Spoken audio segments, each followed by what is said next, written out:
Bismillah, assalamualaikum, selamat datang kembali di Tony FS. Kembali Tony FS membacakan tweet dari tim cerita ama @desi prayogo.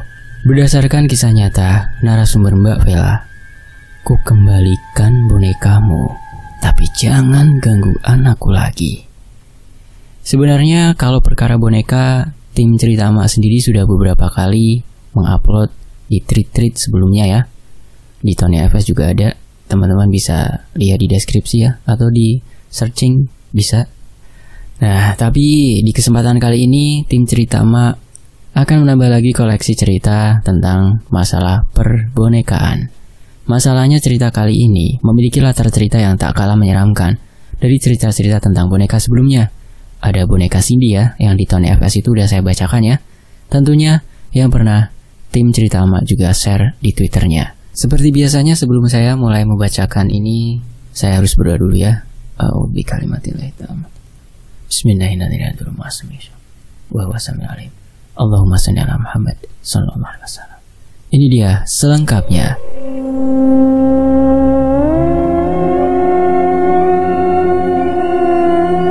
Narasumber kita bernama Mbak Vela, di mana Mbak Vela ingin membagikan sebuah pengalaman horor yang Mbak Vela beserta keluarga kecilnya alami saat baru pertama kali ngontrak di sebuah rumah. Sebenarnya pengalaman horor ini lebih sering dialami anaknya yang masih 5 tahun bernama Widya atau akrab disapa Yaya. Berhubung Yaya masih 5 tahun dan belum terlalu fasih bercerita panjang, makanya Mbak Vela wakili untuk share ini ke tim cerita ama. Sebelumnya, tim mengucapkan beribu-ribu terima kasih kepada Mbak Vela karena sudah membagikan pengalaman horornya kepada tim cerita ama. Kembali ke cerita, tapi terkadang Mbak Vela juga kerap diganggu dengan sosok tersebut. Apalagi, sang suami kerja proyekan dan hampir selalu di luar kota. Mbak Vela sendiri ngontrak di rumah ini lantaran biar dekat dengan mertuanya. Biar mertuanya bisa datang pagi-pagi untuk membantu Mbak Vela jaga Yaya, karena kan Mbak Vela sendiri juga berjualan kosmetik online. Jadi kalau pagi sore Mbak Vela sibuk karena harus packing semua jualannya dan dikirim ke rumah pemesannya. Semua Mbak Vela kerjakan sendiri, paling sesekali dibantu adik iparnya. Itu pun kalau adiknya tidak sibuk dengan tugas kampusnya. Makanya Mbak Vela berinisiatif ngontrak dan hatinya memilih rumah itu. Enggak taunya di rumah itu tersimpan sebuah rahasia tersembunyi. Rahasia apa sih? Sekarang kita masuk ke background salah satu orang yang pernah menempati rumah tersebut, dan kita sama-sama bisa mengetahui ada apa sih sebenarnya dengan rumah itu. Sedikit latar belakang di tahun 2003. Rumah itu disewa oleh seseorang Pak Sutri, yang kita sebut saja namanya Pak Yuli dan Bu Rima. Mereka memiliki anak sematawayang perempuan yang diberi nama Irna. Saat itu usia Irna masih baru 8 tahun. Sejauh itu tidak ada yang aneh dengan keluarga ini. Hidup keluarga ini begitu menenangkan, menyenangkan, tentrem.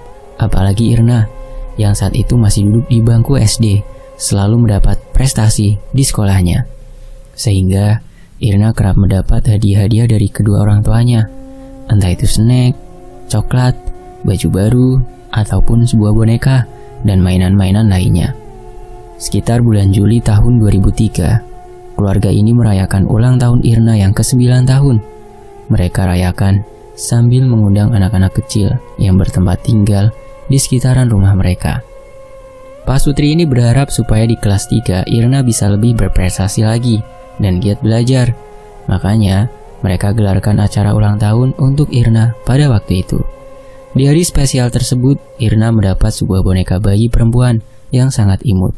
Bayi itu diberi baterai, dan apabila dilepas empengnya, bayi itu bisa ngomong, "Mama." Irna senang bukan main saat orang tuanya memberikan kado tersebut kepadanya. Bahkan Irna kerap bermain sendiri dengan bonekanya.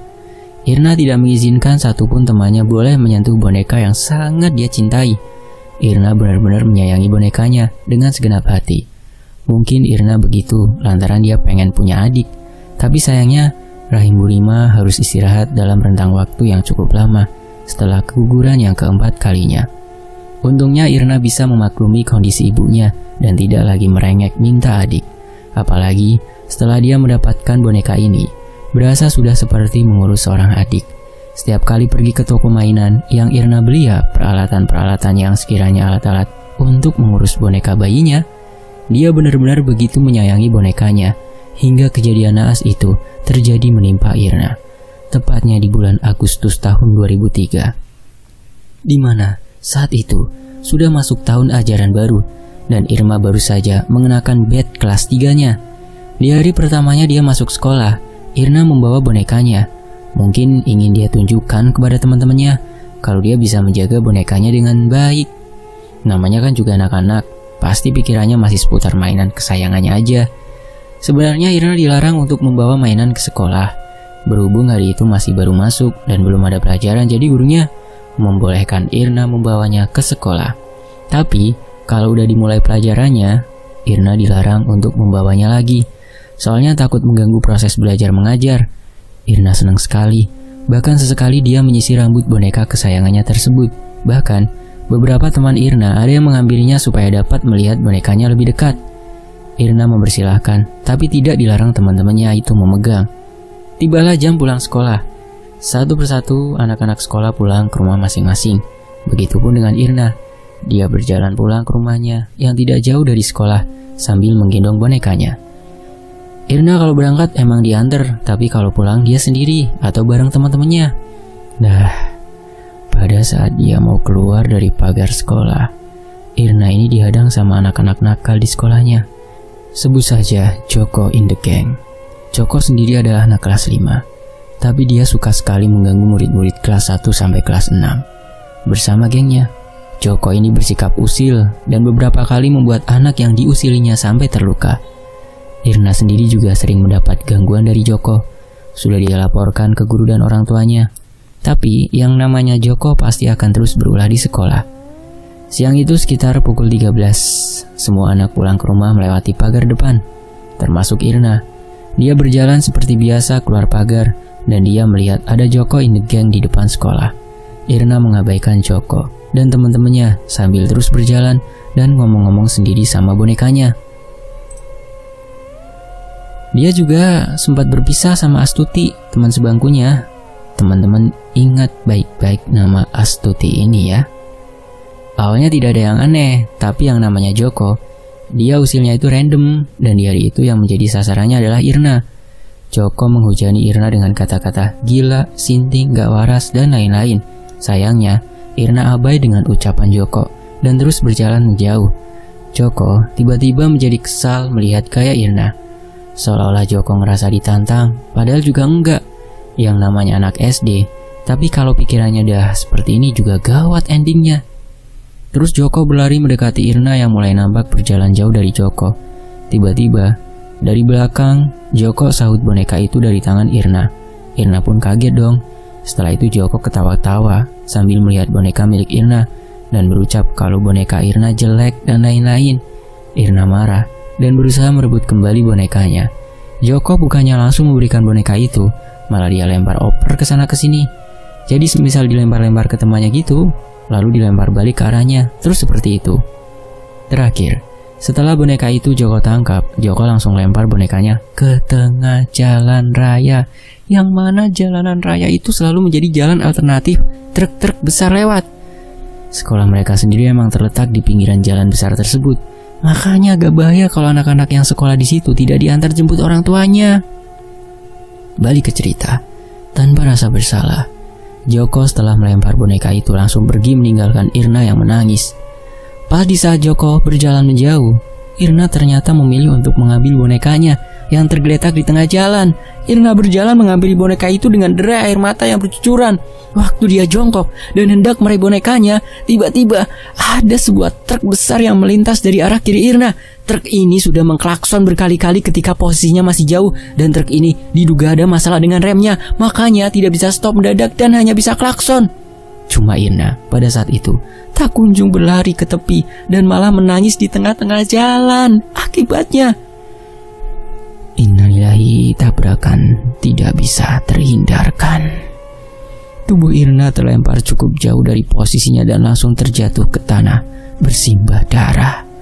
Mulut kecil Irna tak ada hentinya mengeluarkan darah segar.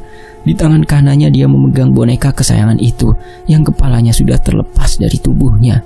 Di mana sopir truk ini melihat di sekitar tidak ada saksi mata, jadi dia memutuskan untuk kabur, meninggalkan tubuh Irna yang sekarat.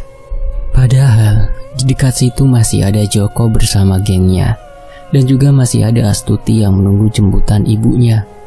Truk itu berjalan menjauh dan tak sengaja menyenggol kembali kepala boneka Irna, sehingga membuat empeng boneka itu terlepas dan bonekanya mengeluarkan kata-kata "Mama, Mama, Mama" berkali-kali. Melihat itu Astuti ataupun Joko dan kawan-kawannya langsung teriak histeris, membuat guru-guru di sekolah langsung keluar menghampiri anak-anak ini, di mana mereka juga tak kalah histeris saat melihat tubuh Irna yang bersimbah darah. Tubuh Irna yang malang itu langsung dilarikan ke rumah sakit, tapi sayangnya nyawa Irna tidak bisa diselamatkan. Inna lillahi wa inna ilaihi raji'un. Irma akhirnya menghembuskan nafasnya sambil memegang boneka kesayangannya. Jenazah Irna dimakamkan di TPU terdekat, sedangkan boneka Irna diperbaiki sama si ayah, lalu diletakkan di dalam kamar Irna.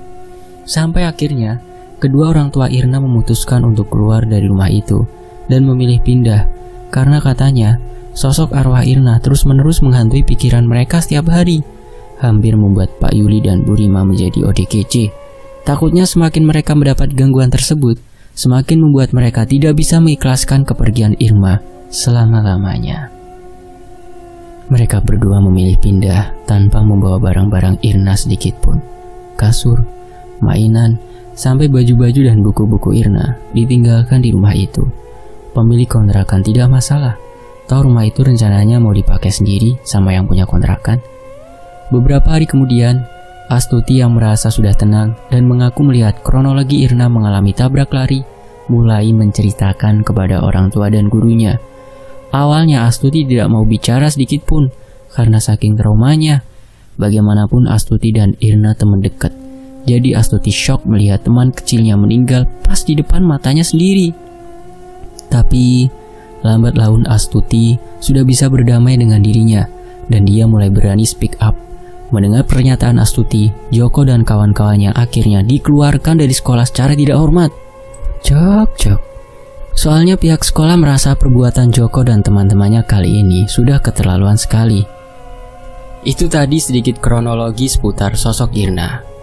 Kini kita akan mulai masuk ke teror-teror yang dialami oleh mereka-mereka yang bersentuhan dengan boneka milik Irna tersebut.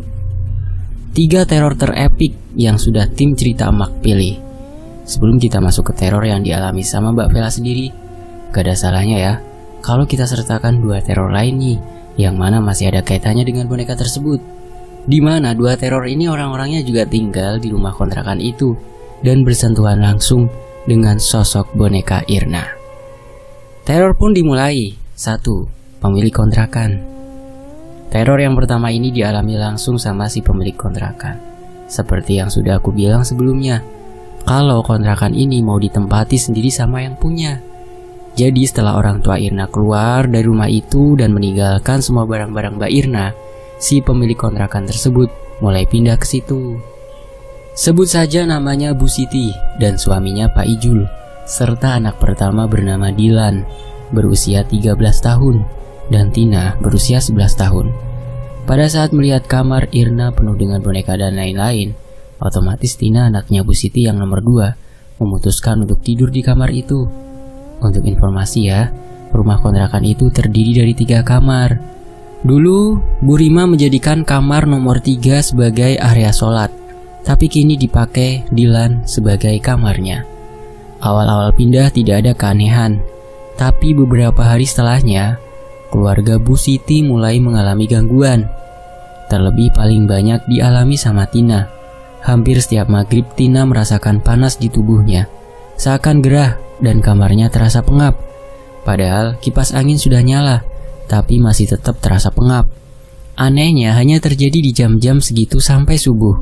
Makanya Tina malamnya kerap kedapatan tidur di ruang tamu seorang diri. Ya karena dia tidak kuat berpanas-panasan di kamarnya. Suatu hari, tepatnya di hari Minggu, keluarga Bu Siti seperti biasa paginya pergi ke gereja. Tapi hari itu, Tina tidak ingin pergi ke gereja. Jadi yang berangkat hanya Bu Siti, suaminya dan Dilan. Sedangkan Tina di rumah sendiri sambil terlihat asik memainkan boneka-boneka milik Irna. Sepintas, tidak ada yang aneh saat mereka tinggal Tina seorang diri di rumah. Akan tetapi, sepulangnya mereka dari gereja, mulailah satu keluarga ini melihat sebuah kejadian yang aneh banget. Pada saat baru membuka pintu, Ibu Siti melihat Tina sedang duduk meringkuk di pojokan sudut ruang tamu rumahnya. Semua orang heran melihat perilaku Tina yang aneh. Waktu mereka dekati, pelan-pelan Tina mengangkat kepalanya, dan semua orang melihat kedua bola mata Tina berwarna putih. Tina menggeram aneh sambil membawa sebuah boneka bayi yang sangat kotor di tangannya. Boneka itu tak lain merupakan boneka bekas mendiang Irna. Benda mati yang menjadi saksi bisu bagaimana Irna meregang nyawa pada hari kejadian itu. Terornya tidak hanya berhenti di situ. Kondisi Irna masih belum sadar, sedangkan Pak Ijul masih sibuk membacakan ayat-ayat dari Alkitab yang dipegang ke arah Tina. Tapi kondisi Tina tak kunjung membaik. Selain itu, kamar Tina tahu-tahu terdengar semua perabotannya saling terlempar ke sana kemari. Semua orang kebingungan melihat keanehan yang ada di rumah hari itu. Kondisi Tina semakin lama semakin aneh. Dia berdiri dan berjalan menghampiri bapaknya yang sedang mencoba membacakan Alkitab untuk menghilangkan arwah yang merasuki tubuh Tina. Tangan Tina langsung mencengkeram leher Pak Ijul sampai membuat Pak Ijul mulai kesusahan bernafas. Bukan hanya itu, tapi sosok Tina yang kesurupan ini berteriak ikut membaca ayat Alkitab yang sedang Pak Ijul baca. Semua orang lagi-lagi dibuat terkejut. Mungkin karena sudah merasa geram melihat anaknya itu, Bu Siti langsung menarik tubuh Tina dan menampar wajah anaknya dengan cukup keras, hingga membuat Tina tersungkur di sofa dan dia pingsan. Seketika perabotan-perabotan yang ada di kamar Tina berhenti terbanting dengan sendirinya. Langsung semuanya saling tolong-menolong, menali tangan dan kaki Tina. Terus mereka membawa Tina ke gereja terdekat. Di sana Tina dibersihkan dan syukurnya dia dapat terlepas dari ikatan arwah yang merasukinya. Merasa ada yang aneh dengan rumah itu, akhirnya Bu Siti dan keluarganya memilih meninggalkan rumah tersebut. Keluarga Bu Siti memilih pulang kembali ke rumah orang tuanya. Bu Siti tidak cerita apa-apa kepada tetangga kanan kirinya perihal kejadian yang Tina alami. Beliau hanya berkata kalau ibunya sakit, makanya beliau dan keluarganya memilih tinggal di sana untuk merawat sang ibu. Padahal aslinya ada kejadian itu, makanya Bu Siti memilih mengajak pergi keluarganya angkat kaki dari rumah aneh tersebut. Entah apa yang dilakukan Tina kepada boneka ini, sehingga membuat arwah yang bersemayam di dalam tubuh boneka itu menjadi marah kepadanya. Pertanyaannya, mungkinkah Tina dirasuki sama arwahnya Irna? Entahlah. Rumah Bu Siti pun dikontrakan kembali dan sempat kosong beberapa lama, sampai rumah itu dikontrak sama seorang pasutri. Ternyata pasutri ini mengalami kejadian yang tak kalah menegangkan dari apa yang telah dialami oleh keluarga Bu Siti. Teror yang kedua dari keluarga Pak Yusuf. Pertengahan tahun 2006, rumah milik Bu Siti dihuni kembali sama seorang pasutri yang memiliki anak perempuan dan usia anaknya masih 2 tahun. Pasangan suami istri ini kita sebut saja namanya Pak Yusuf dan Bu Sari, sedangkan anaknya bernama Dinda. Keluarga ini memutuskan untuk mengontrak lantaran rumah tersebut aksesnya dekat sama tempat kerja Pak Yusuf kala itu. Apalagi harga sewanya terbilang cukup murah daripada rumah-rumah lainnya. Mulailah mereka menempati rumah itu, dan keesokan malamnya keluarga Pak Yusuf menggelar acara syukuran kecil-kecilan. Yang hadir pun hanya keluarga mereka dan tetangga kanan kiri saja. Acara tersebut juga dibarengi sama akikohan Dinda. Seminggu, 2 minggu, keluarga ini masih baik-baik aja tinggal di rumah itu. Tapi semakin lama, Pak Sutri ini mulai menyadari bahwa ada yang gak beres dengan rumah kontrakan tersebut. Karena Dinda kerap terlihat ngomong-ngomong sendiri setiap jam 00 ke atas. Kadang ngomong sendiri, kadang juga ketawa-ketawa sendiri, dan bahkan Dinda nangis sendiri sama marah-marah sendiri. Waktu Pak Yusuf atau istrinya menyadari hal itu, lalu terbangun dan coba tanya ke Dinda. Dinda malah diam tidak menjawab sama sekali. Agak heran juga Pak Sutri ini melihat tingkah laku Dinda setiap tengah malam. Tapi mereka berpikir, mungkin anak-anak seusia Dinda memang kerap diisukan memiliki teman hayalan. Makanya mereka tidak terlalu mencemaskan tingkah laku Dinda. Semakin lama jelas Pak Sutri ini mulai nampak tidak nyaman dengan tingkah laku aneh Dinda. Jadi, ada suatu malam di mana Bu Sari memutuskan untuk tidur bersama Dinda di kamarnya. Untuk memastikan sebenarnya anak mereka ini kenapa sih?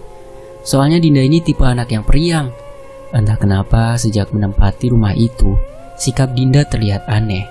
Dia kalau pagi atau sore diajak berinteraksi sama orang-orang itu malah diem dan kerap marah. Dinda lebih terlihat muram seorang diri.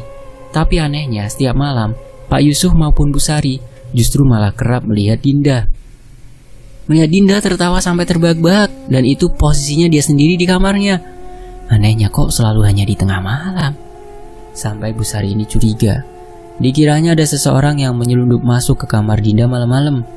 Kalau anak kecil jelas nggak mungkin tengah malam masih keluyuran kan. Intinya pikiran orang tua Dinda ini jadi nggak karuan. Makanya Bu Sari berinisiatif malam itu tidur di kamar Dinda. Sekitar hampir jam 2 dini hari, Bu Sari terbangun mendengar suara Dinda yang tahu-tahu tertawa seorang diri. Tapi di situ Bu Sari tidak langsung membuka matanya. Beliau coba mengintip pelan-pelan supaya Dinda tidak tahu, dan beliau masih tetap bisa menyaksikan anaknya ini tertawa sama siapa sih? Karena di situ Bu Sari mendengar dua suara anak-anak. Bu Sari tahu kalau salah satunya adalah suara Dinda, tapi satunya lagi milik suara anak siapa?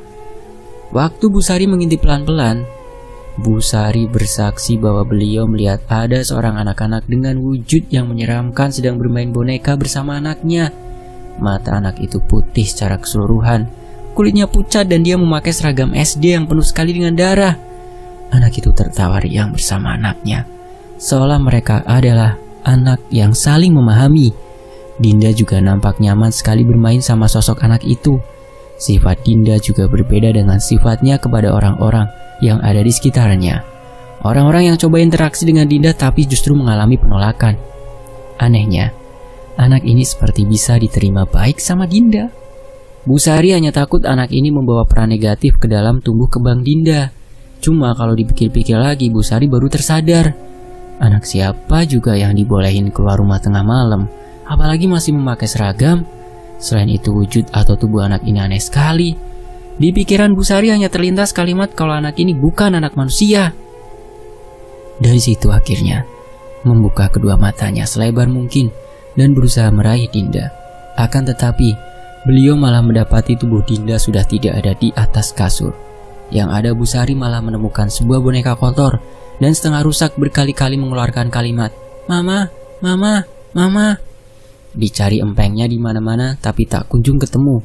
Akhirnya Bu Sari membanting boneka itu dan berjalan keluar rumah. Pas Bu Sari buka pintu utama rumah itu, Bu Sari dibuat sangat-sangat kaget. Masalahnya, beliau menemukan tubuh Dinda tergeletak tak sadarkan diri di latar depan, halaman depan. Langsung Bu Sari raih tubuh Dinda dan beliau gendong masuk kembali sambil berteriak memanggil nama suaminya. Berkali-kali beliau coba panggil-panggil nama Dinda, tapi Dinda tak kunjung bangun. Malah tubuh Dinda lama-lama menjadi dingin dan Dinda kecil tubuhnya mulai kaku membiru. Artinya, Dinda meninggal dunia dengan begitu mendadak malam itu. Kedua orang tuanya coba membawanya ke rumah sakit, tapi dokter mengatakan kalau Dinda sudah meninggal jauh sebelum dilarikan ke rumah sakit. Pak Yusuf dan Bu Sari syok bukan main, terutama Bu Sari. Bagaimana bisa Dinda meninggal secara mendadak? Padahal belum lama beliau masih mendengar Dinda ketawa-ketawa sendiri di kamar. Tahu-tahu, pas Bu Sari buka mata, anaknya sudah tidak ada di kasurnya dan malah tergeletak di halaman depan. Ini anak 2 tahun, bagaimana caranya dia meraih gagang pintu depan dengan sendirinya? Dokter juga melihat ada lebam di kepala Dinda, bagian belakang, seolah dihantamkan berkali-kali. Entah dihantam ke tembok ataupun di lantai. Terlihatnya seperti dihantam ke sebuah permukaan yang datar. Dinda akhirnya dimakamkan ke TPU yang letaknya dekat dengan rumah ibunya Bu Sari. Singkat cerita, setelah 7 harinya Dinda, Pak Yusuf dan Bu Sari memilih pindah dari rumah itu karena kondisi psikis mereka mulai terganggu. Karena boneka bayi yang super aneh itu selalu berbunyi-bunyi sendiri setiap tengah malam. Sedangkan duka mendalam masih dirasakan Bu Sari dan Pak Yusuf setelah kematian Dinda. Makanya, mereka memilih pindah untuk ketenangan batin serta jiwa mereka. Tapi mereka sempat menceritakan keanehan-keanehan sebelum kematian Dinda kepada beberapa warga sekitar, supaya mereka tahu bisa jadi sosok itulah penyebabnya Dinda meninggal secara misterius. Siapa yang telah membunuh Dinda? Akhirnya, rumah kontrakan tersebut kembali kosong dan tak berpenghuni cukup lama. Sempat dikontrak beberapa orang, tapi baru beberapa malam sudah tidak betah dan memilih pindah. Hingga rumah kontrakan ini disewa oleh Mbak Vela dan suaminya. Dan kita masuk ke teror narasumber, yaitu keluarga Mbak Vela sendiri. Di tahun 2016, Mbak Vela bersama keluarga kecilnya memutuskan untuk menyewa rumah kontrakan itu. Lantaran rumah itu satu-satunya rumah yang disewakan dan lokasinya dekat dengan rumah mertuanya. Mbak Vela memutuskan menyewa di rumah itu, ya untuk keperluan bisnis online-nya.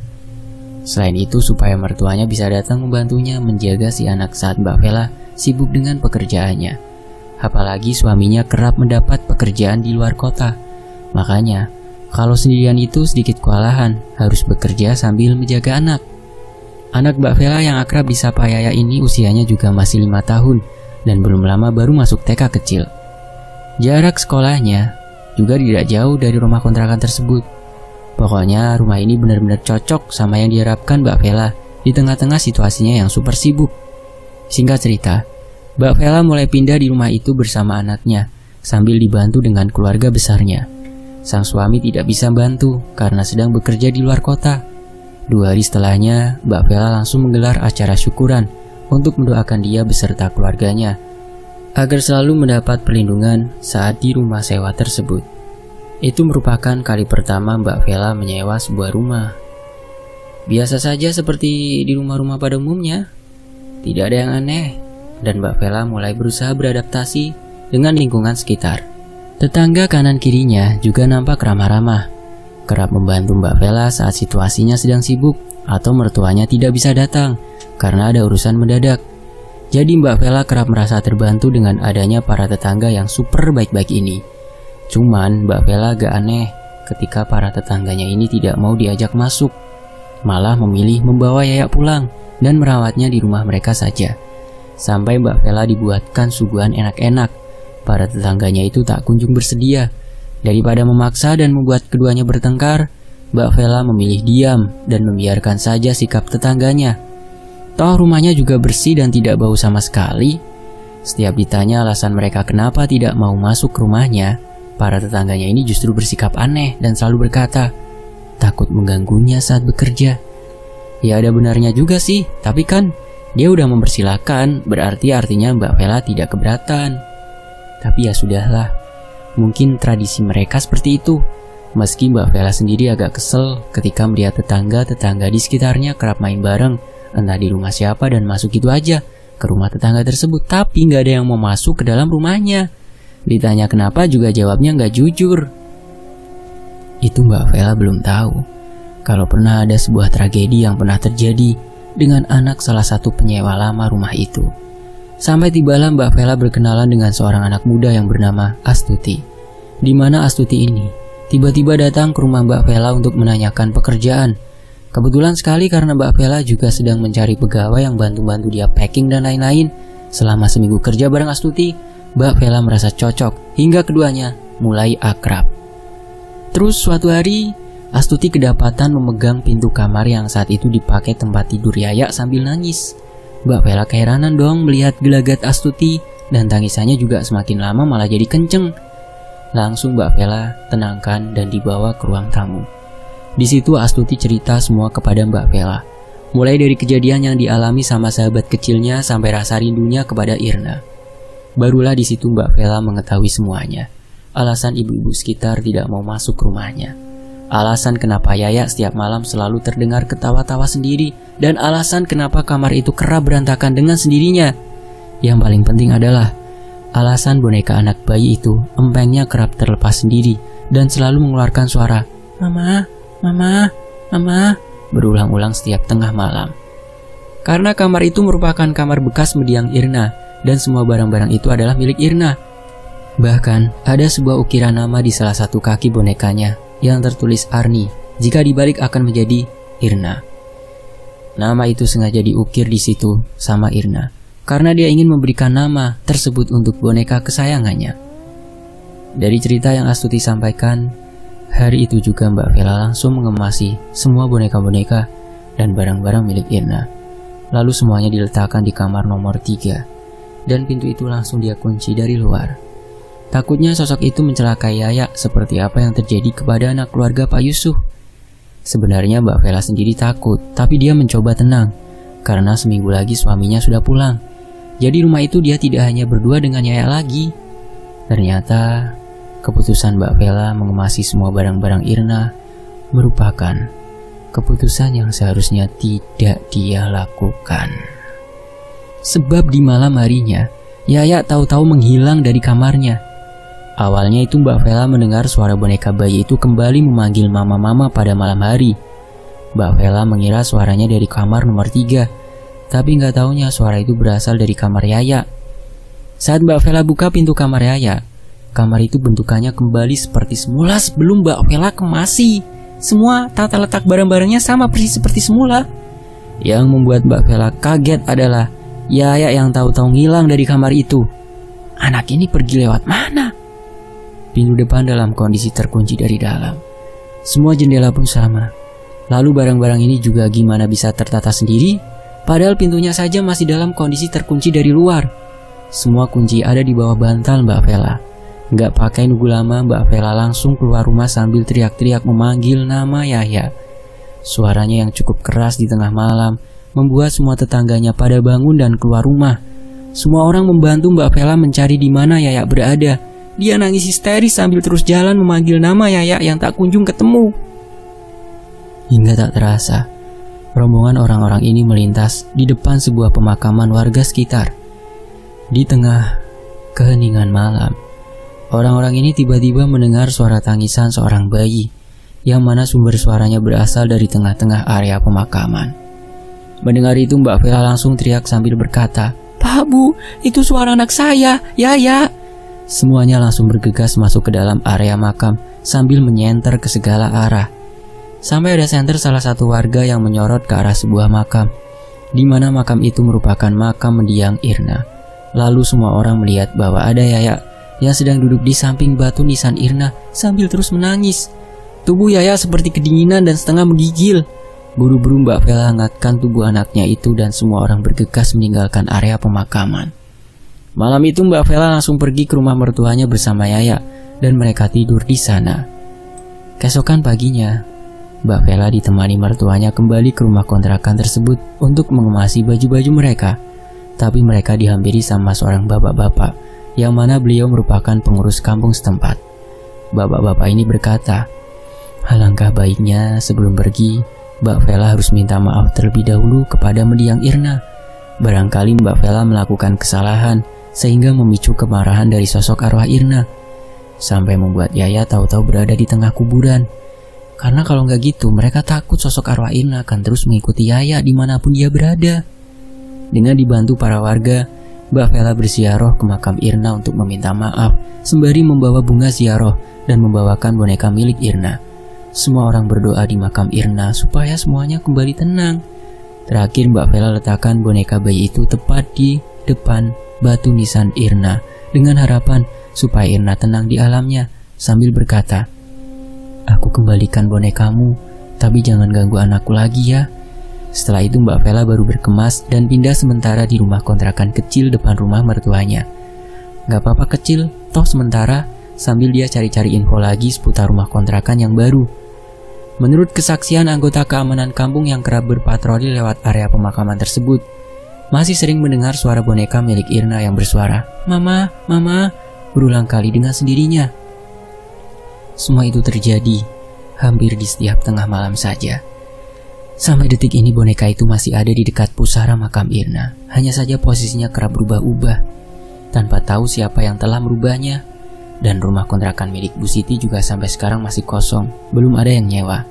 Dijual juga nggak laku-laku, sampai akhirnya dibiarkan terbengkalai dengan barang-barang milik Irna yang masih tertata rapi di dalam bekas kamarnya.